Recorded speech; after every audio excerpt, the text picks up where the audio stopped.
So Trey Miller, for those of you who don't know me, I'm associate professor in the economics program here in EPS and director of the Texas Schools Project. I'll talk about Texas Schools Project a bit in the context of how I got into think tanks today. Also, Jonathan Pinckney. Hey everyone.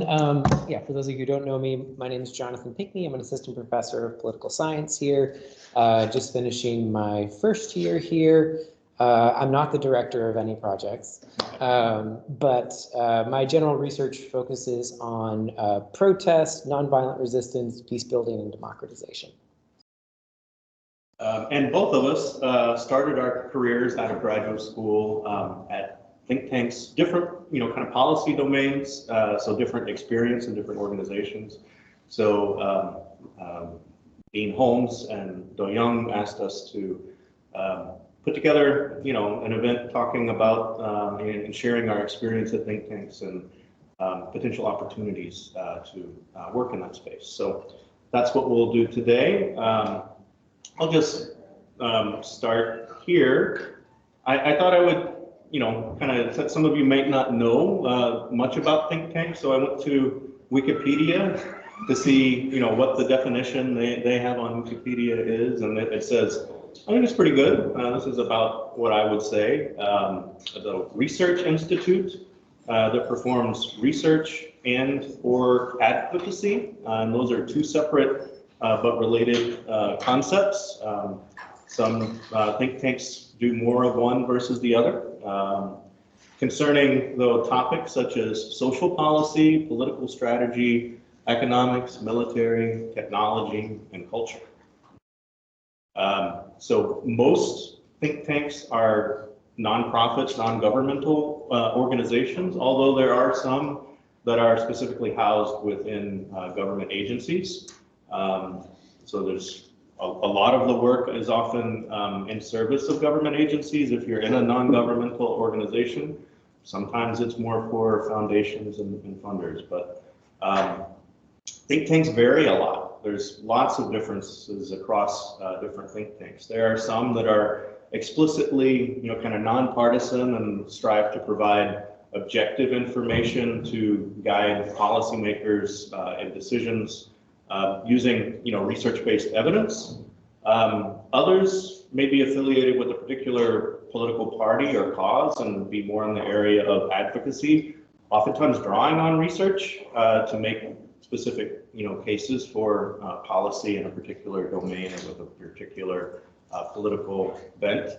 So, if you're getting into this world, think about where you'd want to be, whether you want to be doing, kind of research that's, to inform policy from an objective standpoint, nonpartisan. I'm not looking at this as a Democrat or Republican. I'm looking at this, as a someone who's interested in what really works and what evidence can bear there. Or if you are really tied to one side or one cause, there are certainly many opportunities to work there. The business model for think tanks varies considerably as well, and one particularly, related to whether, it's one of these nonpartisan type think tanks versus an advocacy organization with a particular cause. The nonpartisan ones tend to have,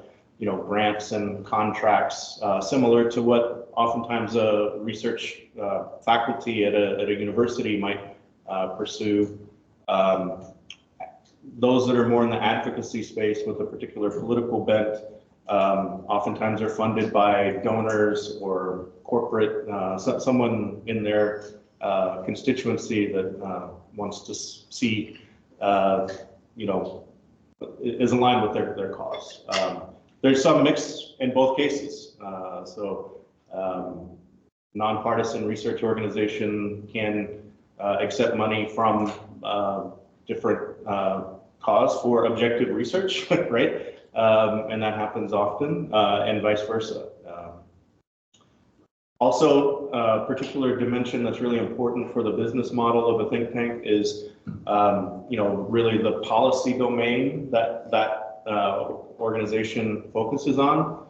So if you're, like in my case, I was in an organization that primarily worked in the education space. And so there's a certain set of funders that are in that space, and the organization kind of sets up to go after those funds and those resources and serve that space.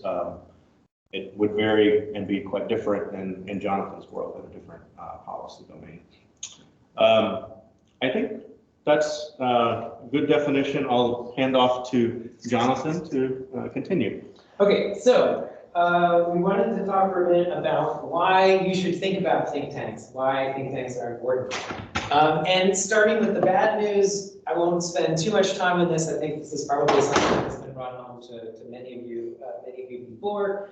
Of course, PhD programs, both in the United States and around the world, are producing a lot more PhDs than there are tenure track jobs available for them. I was looking at the APSA numbers on this in political science, and if memory serves, I believe the number of placements into either postdocs or tenure track positions after a political science PhD was around 25%, something like that. And so, of course, maybe some of, even if sort of your ambition out of the PhD is to end up in a tenure track faculty position somewhere, it's wise to be kind of at least considering what other options potentially might be. And the good news, though, is that, of course, as kind of Trey and I will get into as we're talking through our specific experiences, think tank jobs can be a really great alternative because they do rely on a lot of the same skill sets. The kind of ability to formulate a specific research question, to think carefully about how to analyze that question, and then to writing the results. And of course, also subject matter expertise as well.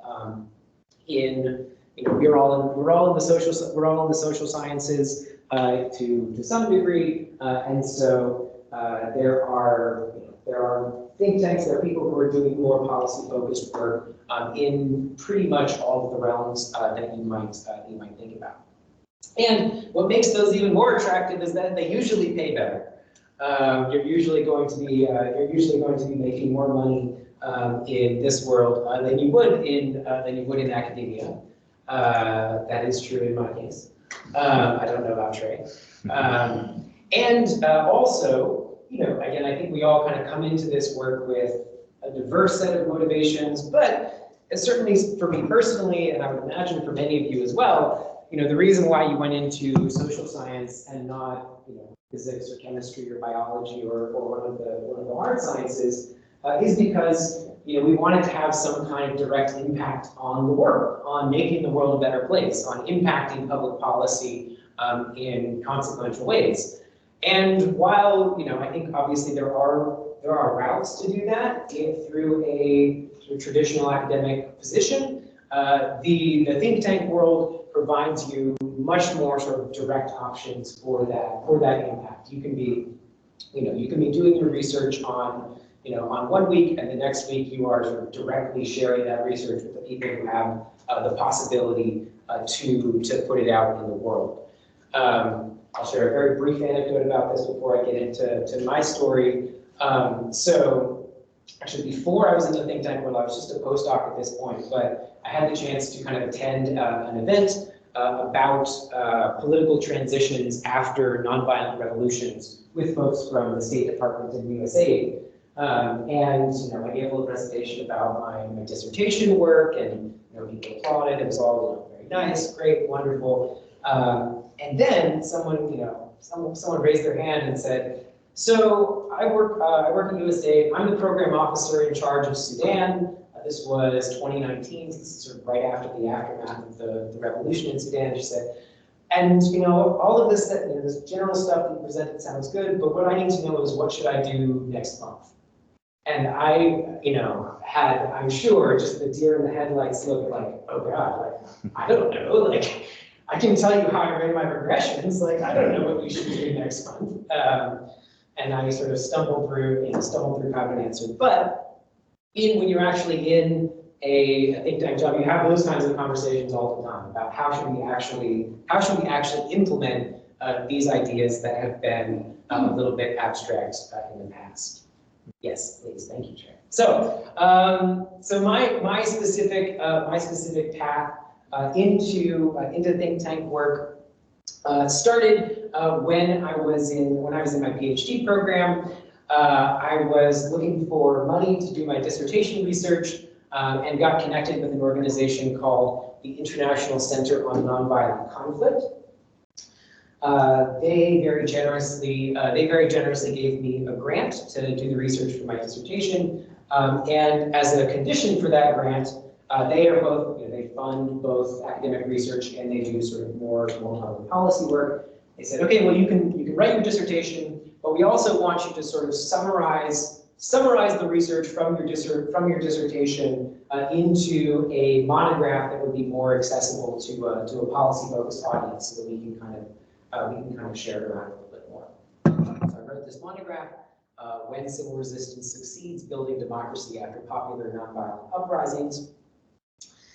They also, they said, well, we want you to write this. We also want you to come to DC and talk about your research a little bit, because again, we gave you this money and we want to make sure we get our money's worth out of it. And the venue that they picked for this event where I talked about my research was the United States Institute of Peace, which I will talk more about in a little bit. But through kind of doing this particular event, I had the opportunity to kind of meet a number of people who were in this sort of policy space focused on democracy, focused on kind of international peace building, focused on support for democracy and peace movements around the world, including the director of the Nonviolent Action Program at the U.S. Institute of Peace, Maria Stephan, who I became friends with, and started following on Twitter. RIP to the Twitter bird. After this point, finished my PhD, I had a postdoc for a couple of years after that in Norway, and as I was kind of gearing up for the tenure track job market in 2019, happened to see on Twitter a post from my friend Maria, who I had met at the U.S. Institute of Peace, saying, we're interested, our program is looking for a senior researcher to come and do work on resistance movements around the world and their role in building peace. And I was intrigued by this idea, I think, both because having gotten familiar with this particular institution, I knew that they did interesting research. I knew that they kind of worked directly with activists around the world, which was something that I was particularly interested in, and also had kind of avenues for sort of more direct policy work. And so, essentially on a whim, I applied for the job. I was able to get it, and that leads me to this. So I started my kind of think tank career working at the United States Institute of Peace, which on the spectrum that Trey was talking about of kind of government association, non-government, partisan, non-partisan, very heavily on the government side, though technically it is not a government agency.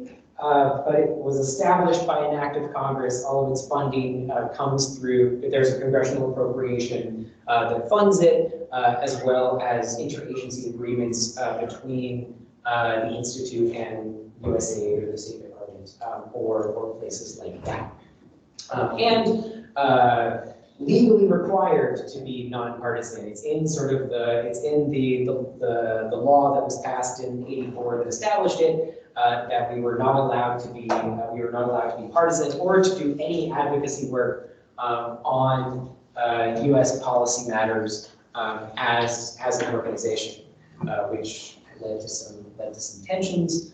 But I think USIP both serves as a kind of resource for policymakers producing research on questions related to peace and democracy around the world, as well as they call themselves a think-do tank, which I think is it's an awkward expression. I don't really like how it rolls off the tongue, but meant to communicate that they both do sort of the traditional think tank research work, but they also do kind of direct peace-building interventions around the world.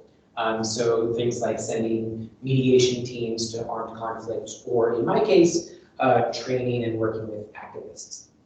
So I worked at USIP for about 3 years, and then moved to another organization called the Horizons Project, which is kind of on the opposite end of the spectrum when it comes to those dimensions that Trey was talking about.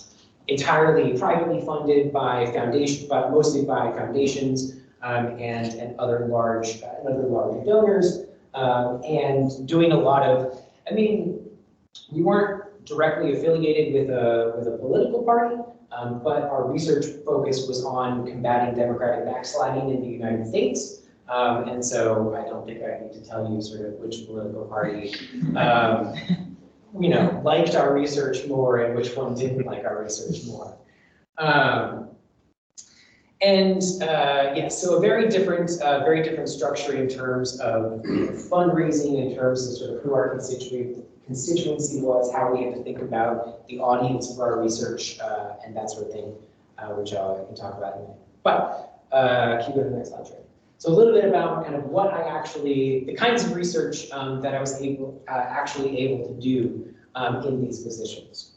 Probably the thing that I'm most proud of was at USIP, me in partnership with a senior scholar of ours who was based at Johns Hopkins, conducted 5 national level randomized controlled trials looking at the effects of training in nonviolent action and peace building, both on a wide range of outcomes, looking at effects on individual activists and their long-term trajectory, as well as how these trainings affected local level patterns of conflict and political contention. And I think I really valued that experience because I think it was both a blend of being able to conduct really rigorous research, but also being able to sort of directly see those effects in conflict-affected countries around the world, on sort of people who really needed those outcomes. And I learned a lot about research, learned a lot about how to conduct kind of big complex studies in difficult environments. In addition to kind of the RCT work, which was our biggest research focus at my team's biggest research focus at USIP, we also did a lot of kind of direct training of activists, either with kind of our specific intervention that we were also using the RCTs, or with just kind of serving as informal expert consultants with people who were engaged in struggles for peace and democracy in various environments. We had, I gave briefings for the leadership of the Venezuelan opposition, for sort of democracy activists in Myanmar after the 2021 coup. Had kind of did some sessions at a sort of transnational convening of activists in Istanbul and sort of various places kind of all around the world, as well as, of course, more directly with U.S. government figures as well. So doing a lot of kind of regular consultation with people in predominantly USAID and the State Department. And also kind of given kind of USIP's sort of position as a quasi-governmental organization with a significant amount of resources, I was also able to play a role in funding other people's research. USIP did a certain amount of kind of secondary granting or contracting out as well. And so that was kind of another key thing that I really drew on from that. So, all right. So that's my path. So Trey. All right, now I get to talk about my path. You want me to click for you, or you wanna stand? I'm fine here. This is fine. Yeah.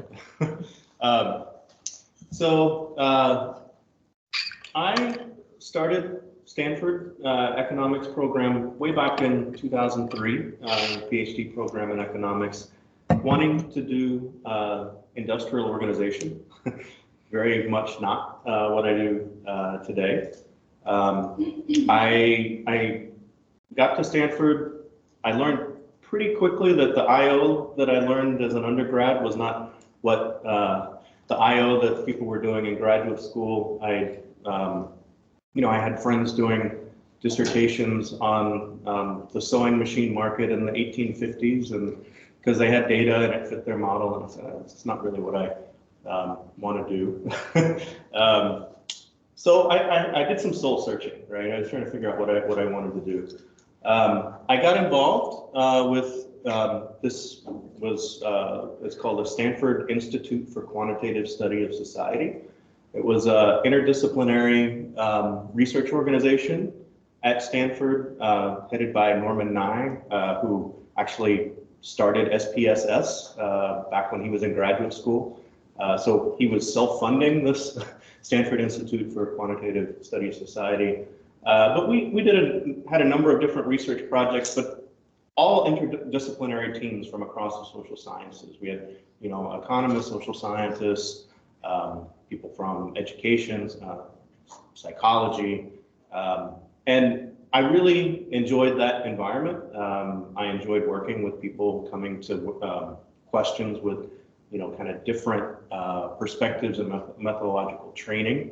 And at the same time, I was in economics thinking about, well, how can I apply some of these concepts? It's kind of hard to do within economics, particularly if I'm going to go like on the tenure track in economics. You kind of get in a mold a lot of times if you want to get tenure right out of grad school. So that shaped my thinking a bit. Then, interestingly enough, so one of the classes I took, one of the field classes was in economics of education. The professor who taught that class was Rick Hanishek, who was and still is very involved with the Texas Schools Project here at UTD that I now direct.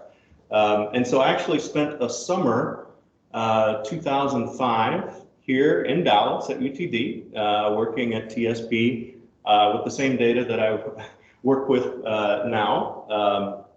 And, I got really interested in education policy and, got into doing education research. Rick became my advisor. He's, mostly academic, but he does a lot of work, in terms of presenting and, for various audiences on different committees for government decisions around education policy. So that was really interesting and kind of got me thinking about what I wanted to do. At the time, I thought I was going to be able to do a dissertation using the TSP data. It predates our new Education Research Center model. But there was a moratorium on new projects at the time because there was some, kind of political issues kind of going on.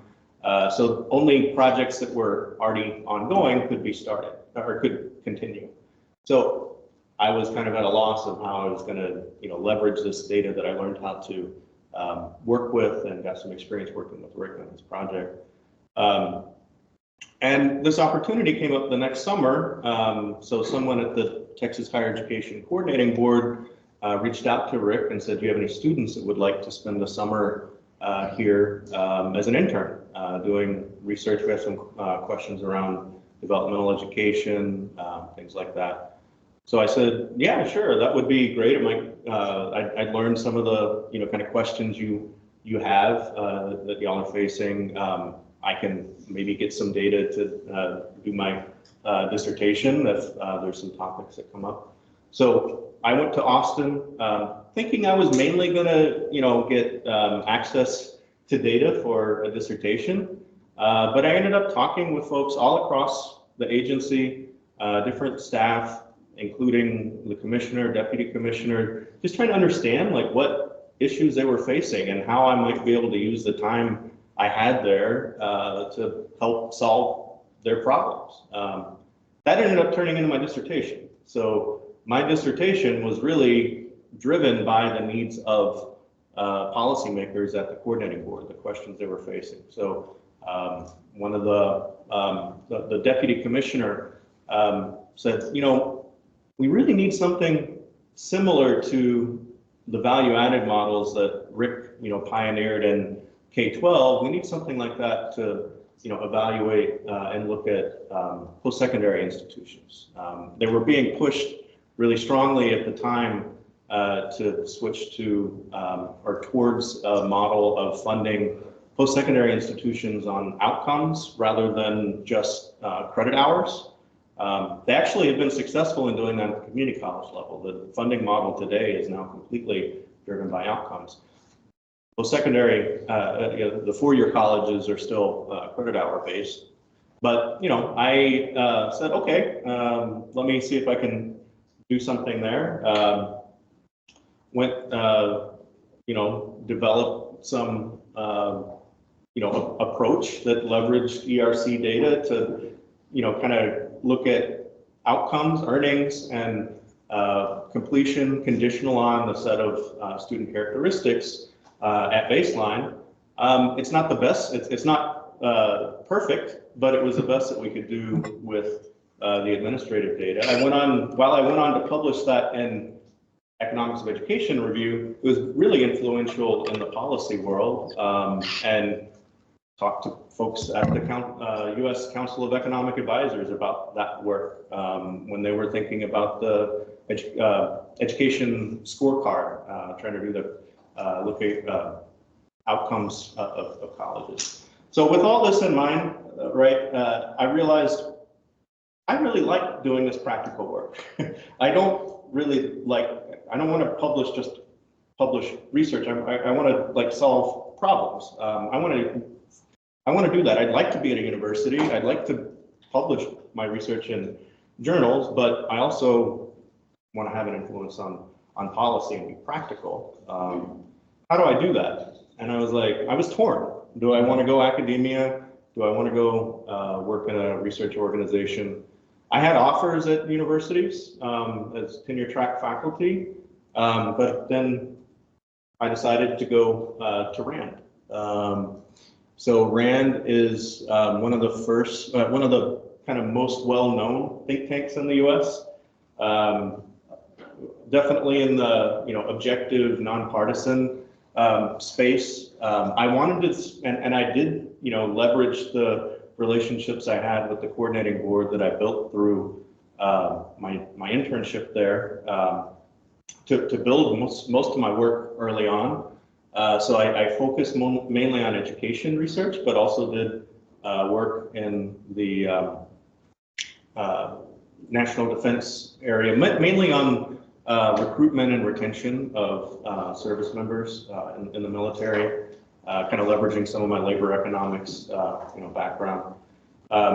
One thing that's distinct about Rand is that Rand focuses on kind of all areas of policy, but about half of revenue and half of the projects are in the national defense space. So a lot of people think of Rand as National Defense Research Organization, but that actually proved kind of limiting when I wanted to do education research, because organizations set themselves up to serve and work well within the market that they primarily focus on.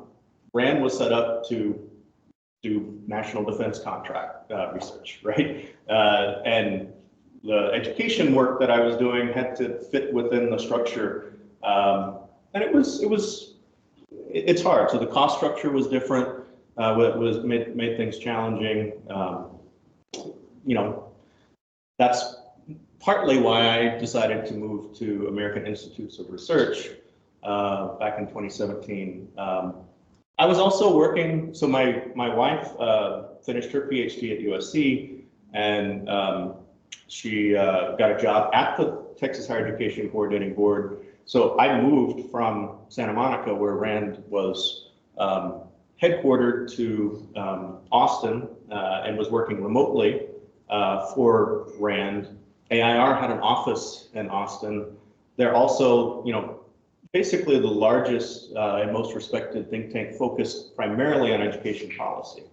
So there's an organization there in Austin where I was working that did the kind of work I wanted to do. I missed, having colleagues in my office and people to kind of build work with. So I moved to AIR for a few years and still maintain a relationship with AIR as a hourly researcher, so I can conduct projects with AIR.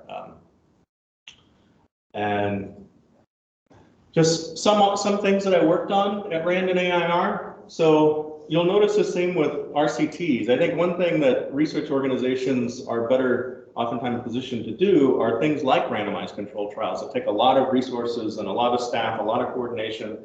That's what they're built to do. So you're working with lots of people. You have staff and resources to draw on. Those things are expensive to conduct. It's harder to do within a university environment. So I had randomized controlled trials on dual language education, developmental education, and post-secondary education. Large randomized controlled trial looking, kind of testing measures of teaching effectiveness. These studies are all, very, very well cited. That's one of the nice things about randomized controlled trials is, they get a lot of attention because they're the gold standard.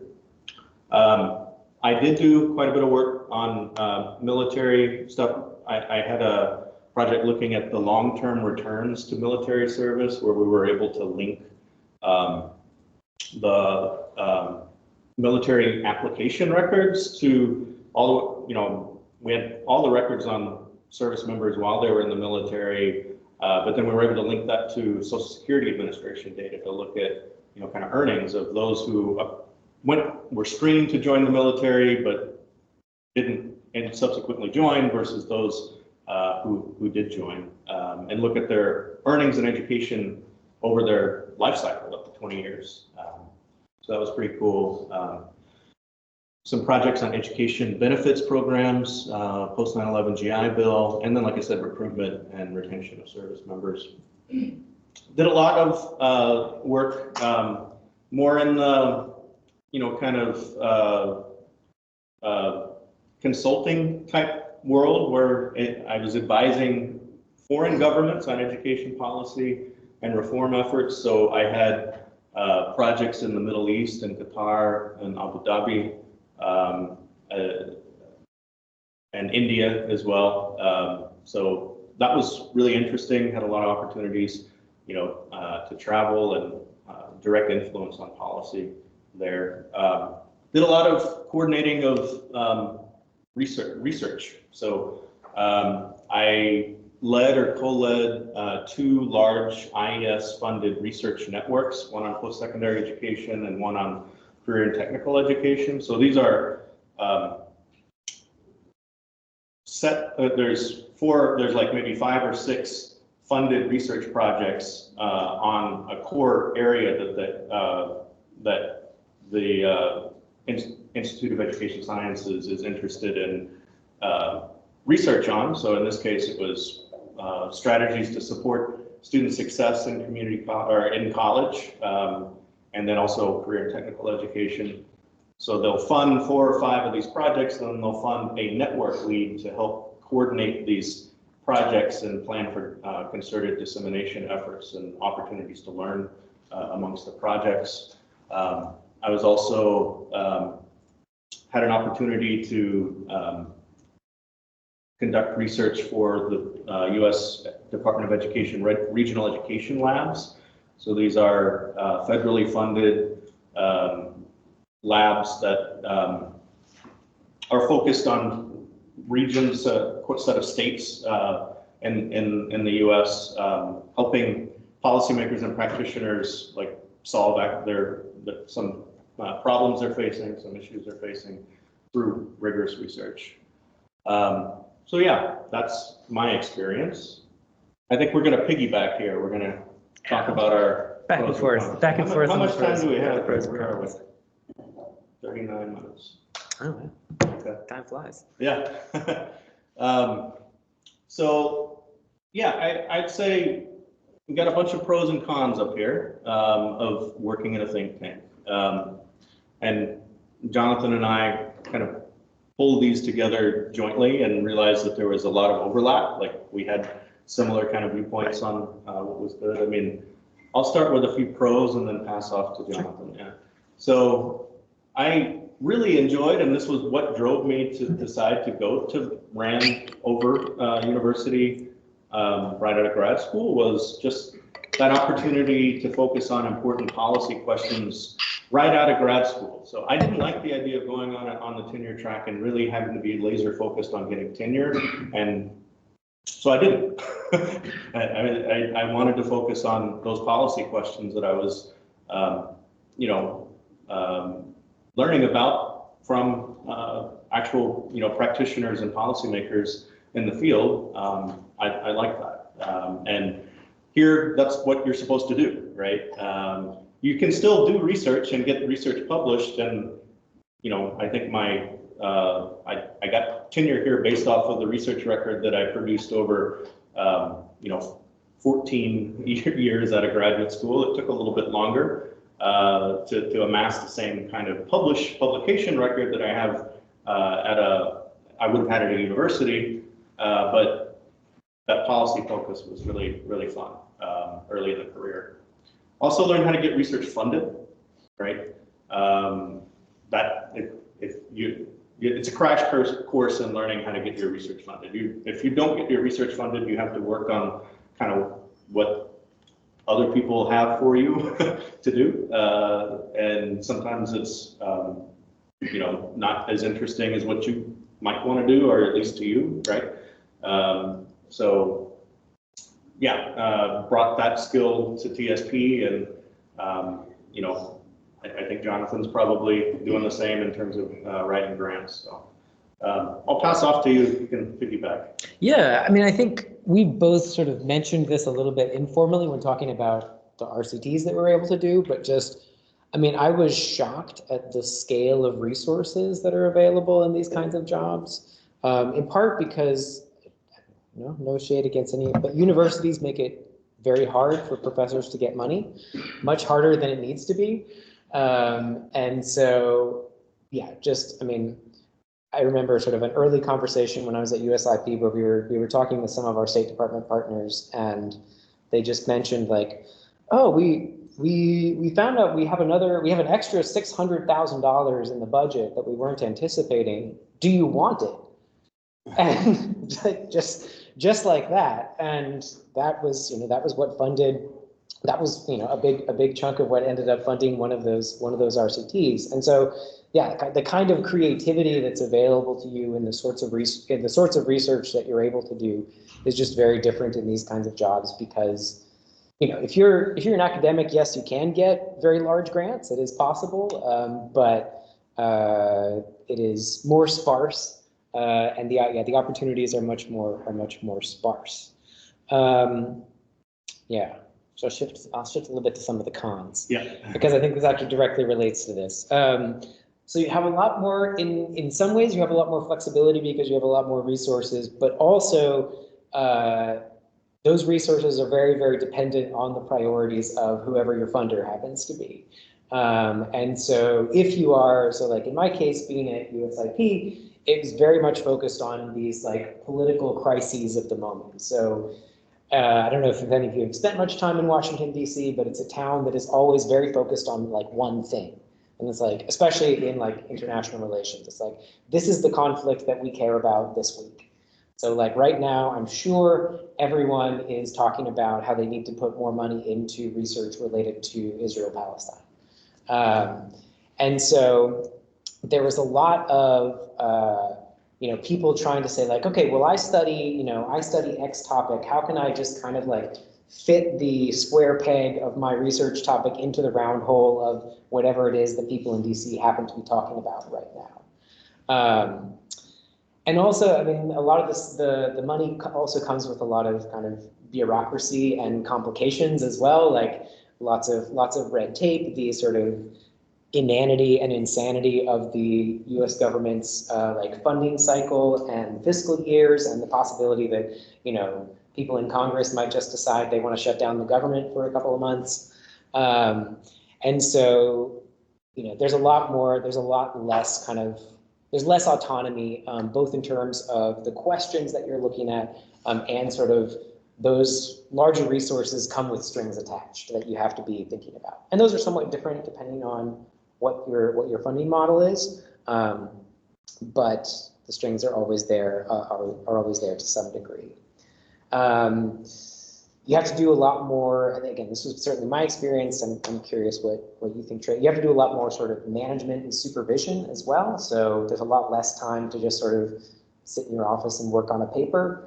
There's a lot more kind of, you know, I have to spend time either kind of managing the funding that we have, overseeing sort of teams of assistants, like that sort of thing as well. And then again, I think there are almost no professional incentives to publish in top journals in a job like this. And so if that's something that is important to you, as it was to me, it's essentially something that you kind of have to do on your own time, or kind of like you have to make sure that like everything that your bosses at the organization care about is done, and then you can focus on kind of getting a journal article out, and that can be quite challenging. But other pros or other cons from your side? So, you know, think tanks do vary in that in terms of publication. So at RAND, there certainly was a desire for you to publish in journals as well as reports. You had to build that time and goal into your grant proposals, right? Like this was going to be a deliverable, was a journal article, and you know, I'd say, you know, you do much less than you would still at a university, right? So I kind of got to the point where I saw journal articles as kind of a byproduct of the work that I'm doing on policy. Exactly. Like there's some things that I know I could publish in a journal, but that wasn't the core focus of what I was trying to do. I was trying to like do work to answer questions that policymakers and practitioners had. And so I published some of that in journals, particularly when I had co-authors who were at, universities. Yeah. The management that you mentioned. So I was at RAND and AIR long enough to get to the point where, you know, it's not just about my goal and my requirement is not just to fund my own time, but I had to, you know, increasing pressure to write, you know, kind of larger grants and build larger projects to fund other staff and other researchers at the organization. And that's how these models operate. That's how you onboard new staff, is you have to have work for them, right? And to have work for them, you have to have senior researchers who are bringing in that work. And so that can get challenging. I mean, I felt at times that, I was just spread too thin. I couldn't get my, I was building all this work. I had all these ideas, and I wanted to do some of the work, but others were all doing all of the work, and I was just, you know, writing the grants and disseminating it, right, and providing input. Maybe that's just the trajectory of a researcher, but it was built into the system. Right. There was no way to just kind of be like, I just want to do this research project and just fund my time. They're going to say, no, you need to fund other people's time. Was that similar at your organization, or? To some less so at Horizons, because we were a really small organization, and so that was mostly just funding my time. But definitely at USIP, like, yeah, big pressure of, you know, we've got to focus on, again, what is the State Department interested in right now? What is USAID interested in right now, so that we can apply for jobs that's going to fund kind of 4 or 5 different people, or even larger at some points. I'll say a big benefit of this model, though, is, you learn, you develop a skill set that is incredibly valuable in other areas, not just in research, right? So you learn how to be a manager. You learn the business side of things, right? I learned how to run TSP because of my time and experience in, I ran an AIR. I would not have learned how to do that, I think, had I just gone straight into a university. I don't think it depends on the university. Some have, research centers that have a similar kind of model within a university setting. But anything else you want to add on pros and cons? No, I think let's move to the last slide just so that we can also have at least like a few minutes for questions. So we wanted to talk a little bit about, if you're interested in working in a think tank, how, things you could do while you're in grad school and start thinking about now to get in that. I'll start with one and then pass it off. So one is find a good mentor. For me, it was Rick, and then Rick Hanishek, and then, he wasn't at a think tank. Well, he is. He's at Hoover Institute, which is a think tank within Stanford. But he knew this world, right?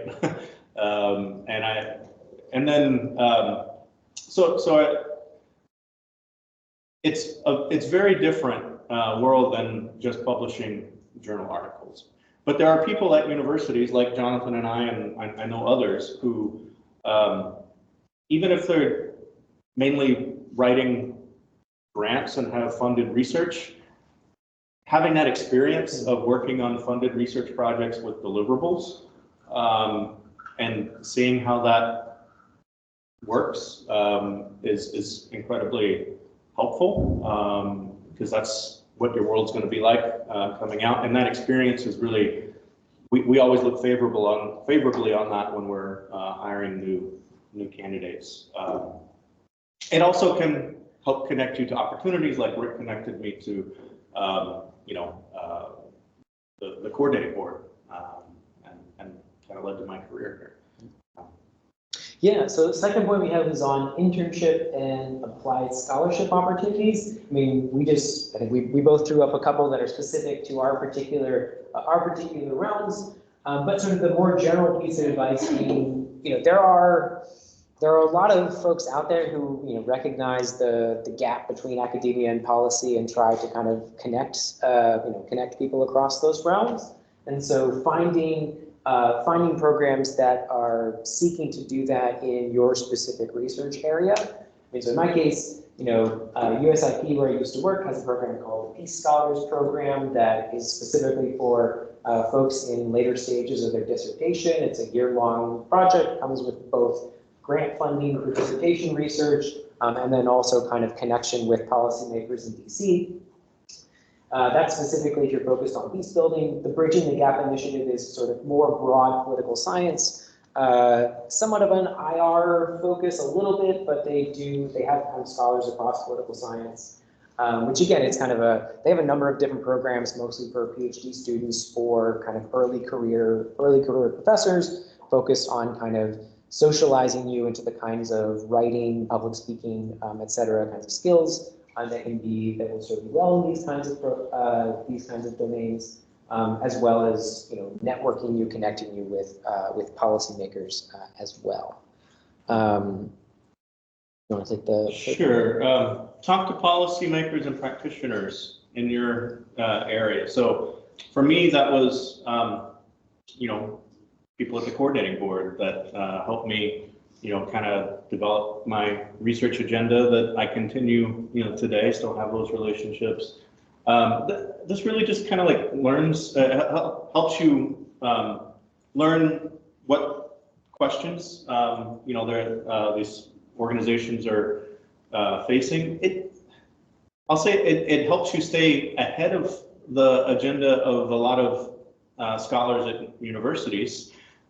Because you actually learn what's going to be happening over the next 4 or 5 years, as opposed to being more reactive and studying after the fact, after it's already happened, right? these policymakers are making these decisions, right?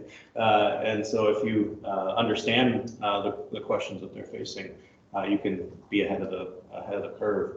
But this is what helps you both build, your research agenda, build your partners in the future, which you're going to need to build into, your research projects, et cetera. Yeah, I would just say maybe one other quick thing on that. I mean, so a lot top level policymakers, you're not going to be able to cold call them and get their time. But people who are at the U.S. government, like at the sort of program officer level, those are people who, I mean, for the most part, they're probably at a similar life stage to most of you, and they wield tremendous amounts of influence behind the scenes, and are often, again, overseeing budgets of millions or tens of millions of dollars. So seeking out people who are at kind of the program officer level, who are actually kind of implementing policy in the areas that you're interested in. They're also very busy as well, but they are usually, they're happy to do kind of informational interviews with, again, folks who are at a kind of similar life stage to them. And then again, kind of our final point, and we've mentioned this a couple of times, just making sure that you are sort of honing your communication skills. I mean, I think, people talk a lot about having an elevator pitch that describes your research. Again, which I think you can hone in part by having those conversations with policymakers and practitioners. So how do you talk about things in a way that is going to resonate with the categories that are prominent in their minds? And also, developing things like, can you write an op-ed? Do you know what sort of a typical op-ed structure is? Can you write an executive summary for a research report? That sort of thing. Which again, these are, I mean, in the same way that a research article is a very sort of structured kind of writing that everyone sort of understands what the elements of it are. These are very, very similar. Like, people in policy spaces know it, and they have a very specific idea of what an op-ed should look like, what an executive summary of a report should look like, that sort of thing. And so seeking out opportunities to kind of hone those writing and communication skills. Anything else you want to add? No, I mean, I think that's good. Yeah, I think we're ready for questions. Yeah, for sure. Any discussion?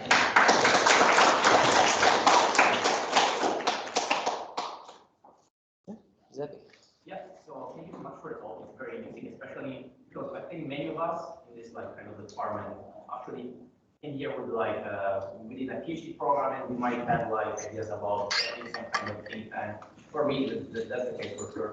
So as an early researcher, as you want, do you think it's still worthwhile to apply and work for a think tank that has a certain specific reputation that could potentially put a label on you as you start? Because, for example, when you apply for a certain internship or a research grant, that basically puts you within the boundaries of an organization, they ask you how close you are, ideological to us. And many times, in my case, I do international trade, so you may imagine what kind of think tanks are in DC regarding that. And I don't always agree 100% with them. And ideologically, you might have, for example, from the political sphere, they may label you with a certain party or ideology, and for econ, maybe with a certain economic, economic thinking kind of way. So how do you think that we should consider that while applying or adding? Good question. Do you have any initial thoughts? So I think it's good that you're thinking about this. It's really important, right? So I think what's different, probably for both Jonathan and I, is the research organizations we joined were explicitly nonpartisan. I guess you moved to one that. The second one was we were still nonpartisan, but I think pretty coded in one direction, just given the kinds of research that we were doing. Yeah. So, if that's the path that you go, then this is not as much something that you are thinking about. How is this going to affect your, kind of branding and how you perceived in other spaces? Yeah. But I think it is something you need to be thinking about if you are considering going to a more partisan or. Yeah. I mean, and I think it depends on career track too. I mean, if you are comfortable with kind of being in an ecosystem of, institutions that are closely associated with one particular, like a particular political party or political ideology, that can be a very rich ecosystem, lots of resources, lots of opportunities for professional advancement. But, you know, it would be, you know, you wouldn't be able to sit, or at least it'd be very difficult to say jump from, I don't know, New America to the Heritage Foundation or something like that. You know, if you're in New America, you're going to be in Democratic politics for forever, and if you're at Heritage, you're going to be in Republican politics. But there are a lot, yeah, there are a lot of institutions out there that are more just kind of like, I mean, particularly in like the foreign policy, international relations space, at least in the U.S., people jump around much, much more. And like there are institutions that tend to be more, people think of them as a little bit more right wing or a little bit more left wing, but it's more, it's like, it's a lot more flexible. I think I saw Christine. I have a related question to you said this. So if you do get into like a more partisan organization, so if the government, like the opposite government power takes power, for example, does the funding or resources get declined quite a lot? Yes. I mean, it depends. But so again, I can speak from my personal experience. So at USIP, the Trump administration in one of their budgets proposed eliminating the institute entirely, and at other points, kind of, you know, cut the budget more or less, because I suppose the Trump administration didn't like peace. But there's a lot of, I mean, I would say most of these institutions have, at least in the institutions that try and sit in the nonpartisan space, pursue very intentional strategies to have, at USIP we call them champions, on both sides of the aisle, so that those fluctuations won't be too extreme. And also, like, it depends on kind of what sort of your funding cycle is. So if you have, USIP has a congressional appropriation, so that comes out in the federal budget each year, but also we would have kind of multi-year interagency projects with other, again, mostly USAID, the State Department, or DOD, and those would last kind of longer periods of time. But yeah, I mean, like, the funding priorities of administrations can change really, really radically. And so that definitely had an effect on my work. I'm curious about your work as well. Yeah, I think similar, you know, so at RAND and AIR, it's more about what, in terms of funding, it's more about what are the priorities within education or the particular policy domains of the administration that's currently in office, and how they can influence, you know, the funding mechanisms at the federal government level. And, you know, so what you're working on, or what you may be able to attract funding, or at least federal funding to support, will vary, but I did not see like a significant decline or change in amount of funding. It just may be topics, right? Yeah. You may have to pivot, you know, kind of, because you're trying to address the questions of the, you know, whoever's in office, right? Right. So, and the questions that they have change. I think the partisan think tanks, I mean, a lot of times those are funded by donors or foundations, and another party coming into office may galvanize them to be like, exactly, how are we going to stay in office, right? Or how are we going to get back, right? So I don't know, they're much less frequently going after like federal funding. Thank you for the great presentation. I really enjoyed it. One question I have is, so we go to conferences, right? Do people from think tanks attend those conferences? And if I have a think tank job in my mind, how do I prepare for the conference? How do I network? How do I? Great question. Do you want to pick that up first, and then I can have. Definitely go to same conferences that you would, you know, as if you went to a university. Go to other conferences too, you know, more practitioner or policymaker conferences that a lot of times academics are less likely to go to. But I would say, like, look at the conference program and see the affiliations of people, and a lot of times you'll find like people put together a panel and it's colleagues from different think tanks. So find ones where people at think tanks that you're interested in are presenting on topics that are of interest to you, and go attend that and ask them questions and talk to them afterwards. A lot of times they're hiring at these conferences, right? So that's what we at Rand and AIR, we hired it in the same markets that economists hire from, right? We did interviews at the AEAs, right? Yeah. So at least in political science, not as many folks go to APSA. There are some, but certainly in kind of international relations, IR, a lot of folks from State Department and elsewhere will go to ISA. But yeah, there's definitely overlap. I'll say as well, at least in my experience, a lot of the practitioner-focused panels at conferences tend to be very lightly attended. And so if this is that can make the networking even easier, because if you're one of just a handful of people in the audience, this happened to me a couple of times, then it's a lot, you can kind of make it's easier to make those connections. And as far as prep goes, again, I think I wouldn't say anything particularly different than what you would do for meeting academics at a conference. So, read the paper they're presenting if you have time.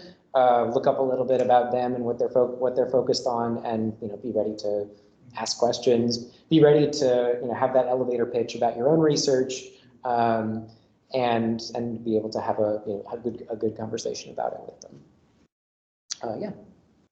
If say you had, you're not yet in the doctoral or postdoctoral, I'm nearing the end of my master's program.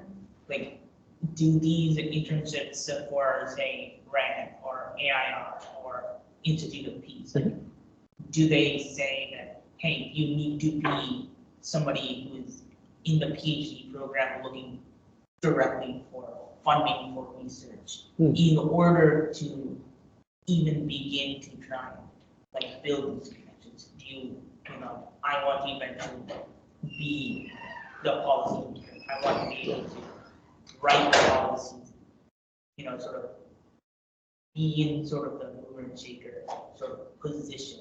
Yeah, I think probably the most honest answer is it depends. A couple of the two programs that I mentioned are specifically focused mostly on PhD students, but definitely at the Institute of Peace, they had internships for master's level students.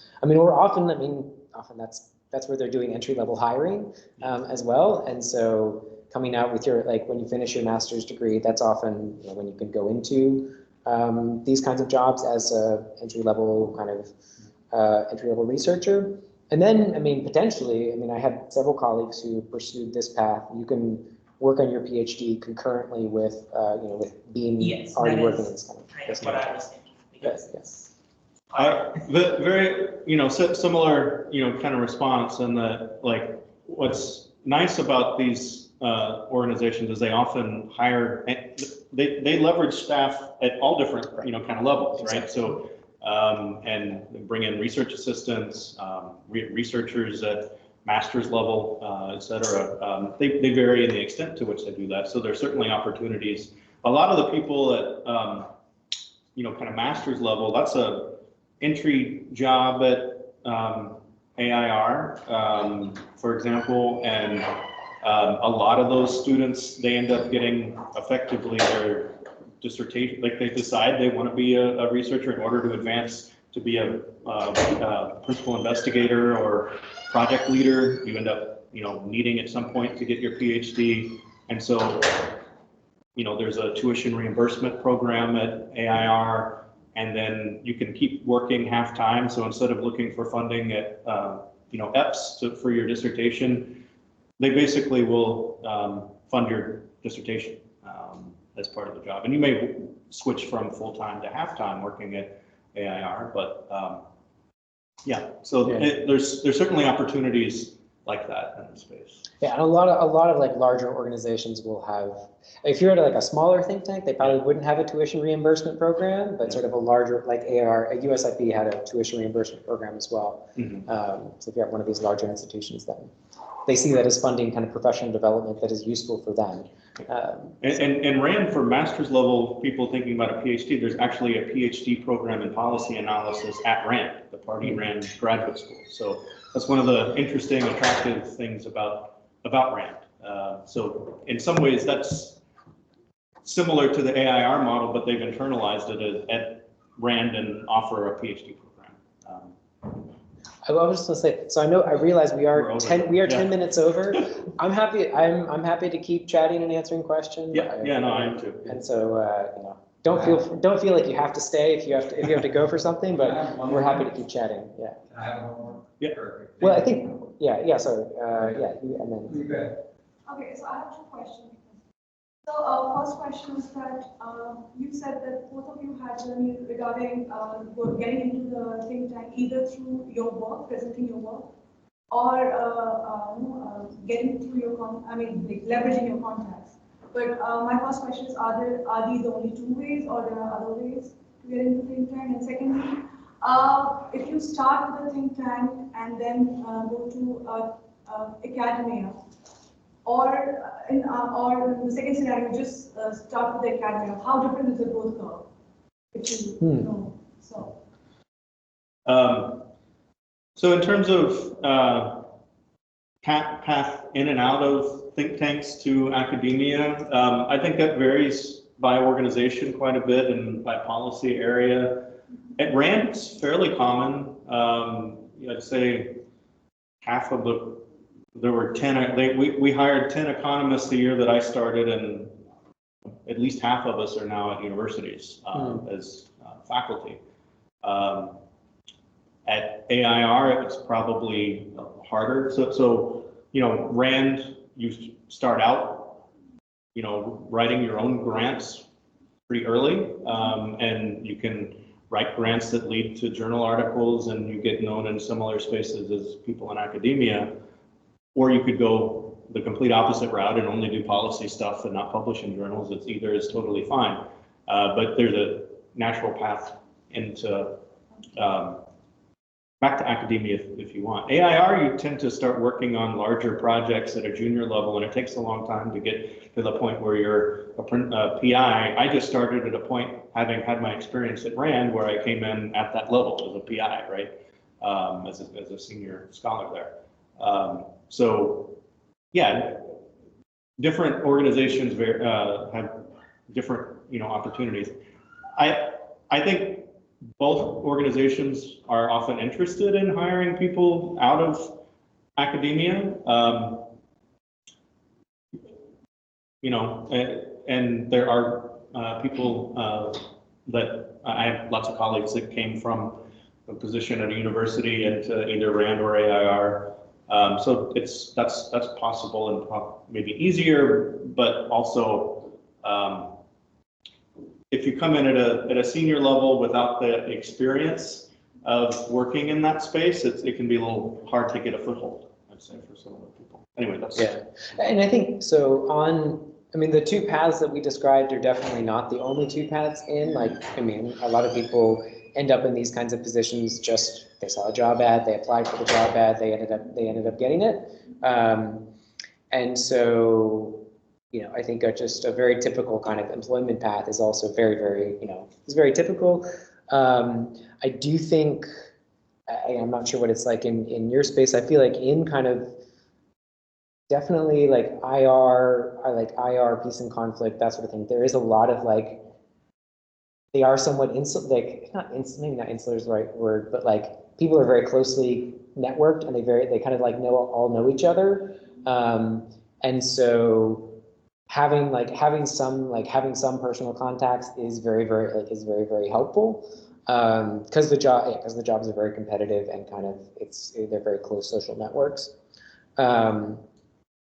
Yeah, and then I think So yeah, so it's definitely, I mean, I think the two of us are of course evidence that you can kind of go back into academia, or you can spend some time in academia and then leave. I think it is hard to make that switch back and forth. I think, again, just speaking personally, my academic job application file looks kind of weird when I was applying for academic jobs. It's like, okay, well, you have all of these other reports and stuff that people don't really know what to make of that. And so you spend a lot of time and effort on things that, if you have been spending those same number of years post your PhD in an academic job, that time and effort would have been going into things that are more sort of directly valued in academia. And so, yeah, so it's certainly possible to move back and forth, particularly if you're like a rock star who's really, really well known and people are like, oh yeah, this is a great thinker, blah, blah, blah. Then it's easy. But for, I don't know, mere mortals like us, it can be more challenging to kind of move back and forth. Yeah. All right, thank you very much. Those self-funded projects, are they really, what is it behind them? Are they, there's a donor project behind it, or it's just a self-developed their project and then offer to outsiders? I'm just curious about the self-funded project.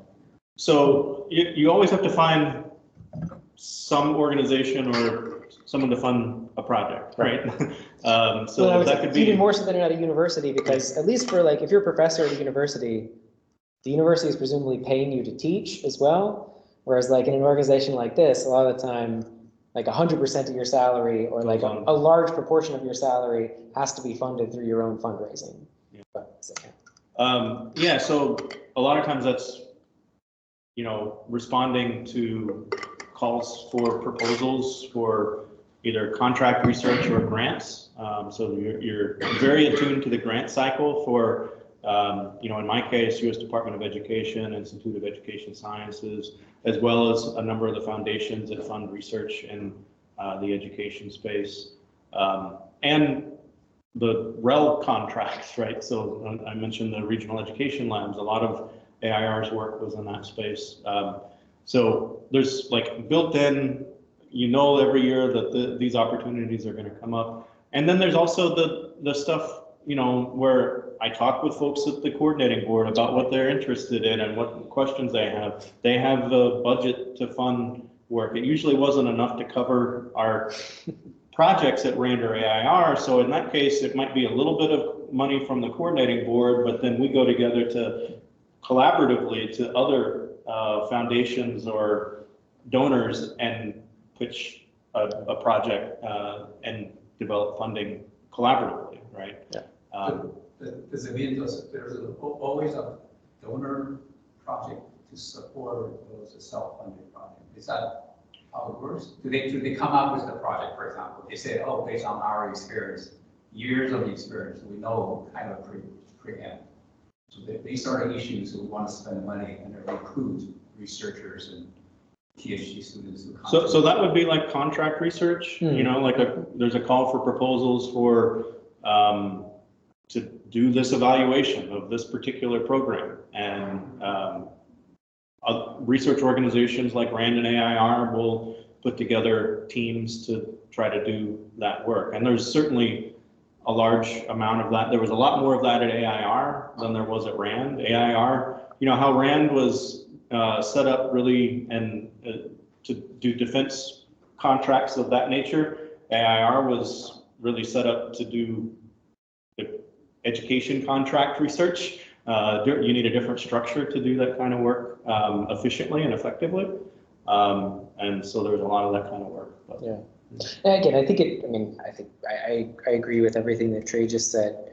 It's a lot of it is just, it's being very attuned to funding cycles, to knowing kind of who are the major donors in your particular space. There is, in the private foundation world, I feel like this is a growing trend of foundations not doing as many open calls anymore, and instead they tend to disperse a lot of funds through more sort of private relationships.